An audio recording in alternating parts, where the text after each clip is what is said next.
حضرت ابو سعید خدری رضی اللہ تعالیٰ عنہ روایت کرتے ہیں کہ میں نے آقا علیہ السلام کو فرماتے ہوئے سنا کہ قسم ہے اس ذات کی جس کے قبضے قدرت میں میری جان ہے، میں جب بھی اپنی آنکھیں جھپکتا ہوں تو مجھے یہ گمان ہوتا ہے کہ کہیں پلکیں اکٹھی کرنے سے پہلے میری جان قبض نہ کر لی جائے، اور جب میں کسی بھی چیز کی طرف نگاہ اٹھاتا تو مجھے یہ گمان ہوتا کہ اس چیز سے اپنی نظر پھیرنے سے پہلے میری جان قبض نہ کر لی جائے، اور جب بھی کوئی لقمہ کوئی نوالہ میں اپنے منہ میں ڈالتا تو مجھے یہ گمان ہوتا کہ شاید میں اسے اپنے پیٹ میں نہ پہنچا سکوں، یا شاید یہی لقمہ میرے حلق میں اٹک کر میری موت کا سبب بن جائے۔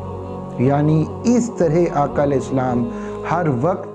اور ہر لحظہ موت کو اپنے سامنے کھڑا ہوا محسوس کرتے، اور ایک لمحہ یا ایک ساعت بھی اس سے غافل نہ ہوتے تھے۔